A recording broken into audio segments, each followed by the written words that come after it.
اپنے زندگی میں خوشی لانا چاہتے ہو تو میرے نبی والی زندگی سیکھو، اللہ کے واسطے نبی کی زندگی پڑھو، اللہ کے واسطے قرآن پڑھو، اللہ کے واسطے علماء سے جوڑ بیٹھاؤ، اللہ کے واسطے۔ اب تو کتابوں کی ضرورت ہی نہیں ہے، اے فون چ ہر شے اگلے ٹھوک چھڑی، فون پہ تم اپنے نبی کی سیرت پڑھ لو۔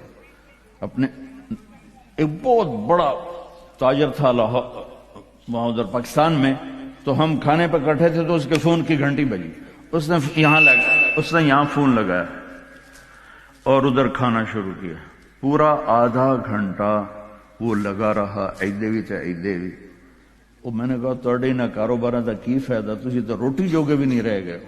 کہا جی وہ بہت بڑا جرمنی میں مال پھنس گیا تھا تو وہ اس کے لیے پھر بڑی اہم کال تھی۔ میں کہتا وہ کرما لے تو روٹی پھر بعد ہی کھا لے، میں روٹی کھانے کے بھی قابل نہیں چھوڑا ہمیں۔ تو میرے نبی کی زندگی، جب آپ گھر میں ہو تو اپنی بیوی کو عزت دو، بیوی خاوند کو عزت دے، کبھی اونچ نیچ ہو جائے۔ یہ دنیا ہے، یہ جنت نہیں ہے، یہاں اونچ نیچ ہوگی۔ علی و فاطمہ سے بڑھ کے کون سا گھر لاؤں میں آپ کے سامنے؟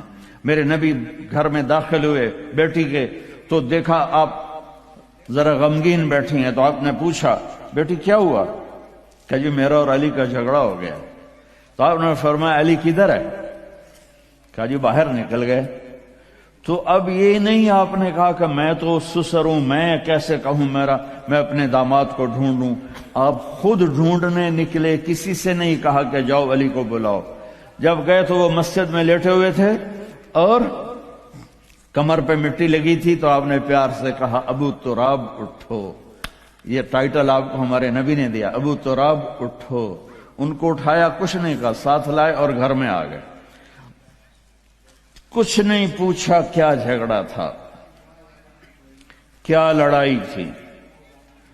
ہماری طرف دیہاتوں میں پنچایتیں ہوتی ہیں نا جھگڑے، تو وہ پوچھنے والے ہور لڑا کے کم ہور بکھا دیں۔ ہاں بھئی تو کی آکھیا، ہاں بھئی تو کی آکھیا، اسے کہے تو میں آکھیا نہیں، اسے کہا تو آکھیا، اسے کہے تو میں آکھیا نہیں، اسے کہا تو آکھیا۔ بھائی تھی لڑائی ہو کے صلح دی بجائے ہو لڑائی ہو جاندی۔ میں قربان جاؤں، میرے نبی تشریف لائے اور آپ نے ایک لفظ نہیں بولے، اور آ کر آپ ایسے نا لیٹ گئے، زمین پر لیٹ گئے، زمین پر۔ ادھر حضرت علی کو لٹایا، ادھر حضرت فاطمہ کو لٹایا۔ اب مجھے دیکھنا، یہ ہاتھ علی کا پکڑ کے یہاں رکھا، ادھر سے بیٹی کا ہاتھ پکڑ کے یہاں رکھا علی کے ہاتھ پر، یہ دیکھ رہے ہو، اوپر آپ نے اپنا ہاتھ رکھا۔ اب یہ علی کا ہاتھ، یہ فاطمہ کا ہاتھ، یہ میرے نبی کا، اور کہا تم دونوں بولو ہماری صلح ہو گئی۔ کچھ نہیں پوچھا کیا ہوا، بکا تم کو ہماری صلح ہو گئی۔ تو دونوں نے کہا جی ہماری صلح ہو گئی۔ تو آپ اتنے خوش نکلے کہ صحابہ بھی آپ کے چہرے کی خوشی کو دیکھ کر پوچھنے لگے یا رسول اللہ آپ تو بڑے خوش نظر آ رہے ہیں۔ تو آپ نے فرمایا میں علی و فاطمہ کی صلح کرا کے آ رہا۔ تو اس سے اونچا گھر اور کہاں سے میں دکھاؤں گا آپ کو؟ یہ دنیا ہے، اللہ کے واسطے اپنی اولاد کے لیے، اپنے لیے، اپنے گھروں کو خوبصورت بناؤ نبی والے اخلاق کے ساتھ، نبی والی محبت کے ساتھ۔ میں کیا سناؤں آپ کو؟ آپ نے حضرت عائشہ سے فرمایا عائشہ سنو، دھیان سے سنو، اظہار محبت، اظہار محبت۔ ہم نے کہا عائشہ مجھے جب سے پتا چلا ہے کہ تو جنت میں میری بیوی ہے، مجھے موت ہی اچھی لگنے لگ گئی۔ اور عربوں کے ماحول میں، عرب کے ماحول میں کوئی یہ کہتا مجھے بیوی سے عشق ہے تو عیب سمجھتے تھے، اور کوئی کہتا میری محبوبہ ایسی تو کہتے واہ واہ۔ یہ عرب کا ماحول تھا۔ جیسے یہاں گرل فرینڈ کا بوائے فرینڈ کا چل گیا ہے، اللہ ہمارے بچوں کو پاک دامنی نصیب فرمائے۔ تو عرب اس میں نا کوئی نہیں جھجکتے تھے، کھلم کھلا۔ وَهَلْ تَبْكِينَ، اپنے لیلا مجنوں کا نام تو سنا ہوا ہے، یہ صحیح لوگ ہیں، ساڑھے ہیر رانجے تو سارے کوڑے قسم۔ تو وَهَلْ تَبْكِينَ لَيْلَا اِذَا مِتُّ قَبْلَهَا، وقام على قبر النساء النوائح كما لو أصاب الموت ليلى بكيتها وجاد لها دمع من العين صافح. میں نے 2 شعر پڑھے، ہر شعر میں وہ لیلا کا نام لے رہا ہے، لیلا کا نام لے رہا ہے. یہ کلچر تھا عرب کا کہ معشوقہ سے محبت کا اظہار فخر اور بیوی سے محبت کا اظہار. اور تو رن مرید ہو گیا، تو زن مرید ہو گیا. یہ ماحول سمجھ میں آ گیا. اس ماحول میں ایک شخص مسجد میں آتا ہے اور ایسے محفل لگی ہوئی ہے، رو آ کر پوچھتا ہے یا رسول اللہ آپ کو سب سے زیادہ کس سے پیار ہے؟ من احب الناس الیک. تو آپ نے اس کے کان میں نہیں کہا اور آپ نے زور سے فرمایا عائشہ سے. اللہ، وہ تو ہل گیا. آپ نے کہا عائشہ سے. اس کو تو توقع نہیں تھی. تو گھبرا کے کہنے لگا یا رسول اللہ میرا یہ مطلب نہیں تھا، میرا مطلب تھا مردوں میں کس سے زیادہ پیار ہے. تو وہ آپ نے کہنا تھا ابو بکر سے. تو آپ نے ابو بکر نہیں کہا، آپ نے کہا عائشہ کے ابا سے. عائشہ کا نام دوبارہ لیا. انہوں تھوڑا جا پانی پیوا مناسب. اپنے گھروں کو آباد کرو محبت کے بول سے، محبت کے رویوں سے، محبت کی باتوں سے درگزر کرو، برداشت کرو. یہ میرے نبی نے زندگی سکھائی ہے. حضرت عمر کا فرمان ہے ما اکرمہن الا الکریم وما اہانہن الا اللئیم. بیوی کو وہ عزت دیتا ہے جو شرافت والا ہوتا ہے، اور بیوی کو وہ ذلیل کرتا ہے جو کمینہ ہوتا ہے. اتنا سخت لفظ کہیں نہیں استعمال ہوا کہ کمینہ آدمی بیوی کو ذلیل کرتا ہے اور شریف آدمی بیوی کو عزت دیتا ہے. تو میرے بھائی بہنوں، اللہ کے واسطے میری فریاد سنو. تمہارے گھروں کی خوبصورتی میرے نبی کی غلامی میں ہے. یہ ڈبل جابیں چھوڑو، یہ بڑے بڑے گھروں کی دوڑ چھوڑو، بڑی بڑی گاڑیوں کی دوڑ چھوڑو.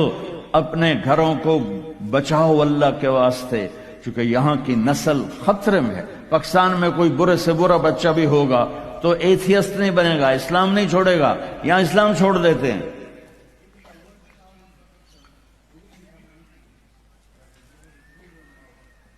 میں آپ کو اپنے گھر کی بتا رہا تھا. ایک بچہ مجھے ملنے آیا، کہنے لگا جی میں نے پورے پاکستان میں ٹاپ کیا ہے ایف ایس سی میں، اور کنگ جو ٹاپ کرتے ہیں وہ کنگ ایڈورڈ میڈیکل یونیورسٹی میں جاتے ہیں. تو 2 دفعہ میں خودکشی کی کوشش کر چکا ہوں. پلز کھائیں، گولیاں، لیکن وہ زندگی تھی بچ گیا. میں نے کہا بیٹا تو چھوٹا سا ہے، تو نے یہ خودکشی کی کیوں یہ تو نے قدم اٹھایا؟ کہا جی میرے امی اور ابو اتنا لڑتے ہیں کہ ڈسہارٹڈ ہو کر میں 2 دفعہ خودکشی کی کوشش کر چکا. ماں اور باپ کی لڑائی نے اتنے بریلینٹ قابل بچے کو مرنے پر مجبور کر دیا. کوئی بھوک نہیں تھی، سوکھے تھے، اچھے خوشحال گھرانہ تھا، لیکن خامد بھی بد زبان، بیوی بھی بد زبان. تو بچے خودکشی پہ آ گئے. بھائیو اگر آپ اپنے آپ کو خوبصورت بنانا چاہتے ہو، دیکھو میں ہاتھ جوڑتا ہوں، سب دیکھو، اس زبان پہ قابو پالو.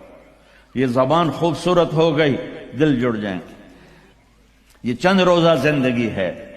میرے نبی کی 2 سنتیں لے لو. ایک زبان پہ قابو، یہ اس زبان پہ قابو پالو، اس زبان پہ قابو پالو، اس زبان پہ قابو پالو، تو آپ کے گھروں کے 90% مسائل ختم ہو جائیں گے. اور دل کو سب سے صاف رکھو، اور اپنے ایک دوسرے کا ہاتھ بٹھاؤ. اپنے بچوں کو اپنی دولت سمجھو، ان کو یہاں اچھا مسلمان بنا کے چھوڑو. اب یہ نسل یہاں رہنے والی ہے، واپس نہیں جائے گی. نہ تم جاؤ گے نہ تمہاری نسلیں جائیں گی. ایک پٹھان کوئی بیٹھا ہو تو پہلے معافی مانگتا ہوں. تو ایک پٹھان کا خرگوش گم ہو گیا، تو لوگوں نے افسوس کیا کہ خان جی آپ کا تو خرگوش گم ہو گیا. تو وہ کہنے لگا ارے بھائی غم نہ کرو، ہم نے اس کو نسوار کھلایا ہوا ہے، جب نشہ ٹوٹے گا ہمارے پاس ہی آئے گا. تو تمہیں آسٹریلیا کی نسوار لگی ہے، تم پاکستان واپس جاؤ گے؟ نہیں جاؤ گے، ادھر ہی رہو گے۔ لہذا یہاں اس طرح زندگی سیکھو کہ آپ کی نسلیں اسلام پہ باقی رہیں۔